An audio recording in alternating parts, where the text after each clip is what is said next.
കോട്ടയം മാടപ്പള്ളി ദേവീക്ഷേത്രത്തിൽ ലഹരി സംഘത്തിന്റെ അതിക്രമം. ഉത്സവം അലങ്കോലപ്പെടുത്താൻ ശ്രമിച്ചതായി പരാതി. വിഷുദിനത്തിലാണ് സംഭവം. ഉത്സവത്തിനിടെ ലഹരി സംഘം സംഘർഷം സൃഷ്ടിച്ചു. നഞ്ചക്ക് ഉൾപ്പെടെയുള്ള ആയുധങ്ങളുമായാണ് സംഘം ആക്രമണം നടത്തിയത്.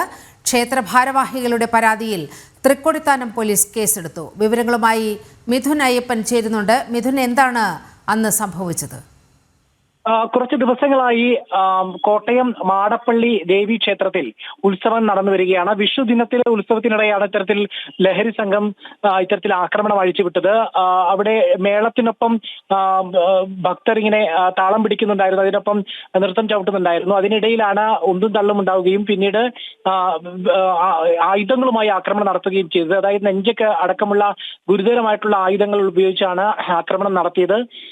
ഈ ഉത്സവം തീർന്നതോടുകൂടിയാണ് ഈ ക്ഷേത്രം അധികൃതർ പരാതി നൽകിയത്. തൃക്കൊടിത്താനം പോലീസിന് ക്ഷേത്രം അധികൃതർ തന്നെ പരാതി നൽകുകയായിരുന്നു. ഇതിന്റെ അടിസ്ഥാനത്തിൽ കേസ് എടുത്തിട്ടുണ്ട്.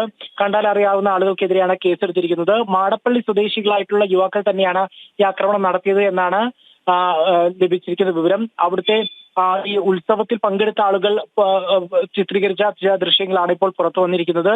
കൂടുതൽ വ്യക്തതയ്ക്ക് വേണ്ടി പ്രദേശത്തെ CCTV ദൃശ്യങ്ങൾ അടക്കം പോലീസ് ഇപ്പോൾ പരിശോധിക്കുന്നുണ്ട് എന്നാണ് അറിയുന്നത്. ഏതായാലും ഈ കഴിഞ്ഞ ദിവസമാണ് കേസെടുത്തത്. ഇതുവരെയായിട്ടും ആരെയും അറസ്റ്റ് ചെയ്യുന്ന നടപടിയിലേക്ക് നീങ്ങിയിട്ടില്ല. വൈകാതെ തന്നെ അക്രമികളെ തിരിച്ചറിഞ്ഞ് അറസ്റ്റ് അടക്കമുള്ള നടപടിയിലേക്ക് നീങ്ങുമെന്നാണ് പോലീസ് നൽകുന്ന വിശദീകരണം. ശരി, മിഥുൻ അയ്യപ്പനാണ് വിവരങ്ങൾ പങ്കുവച്ചത്.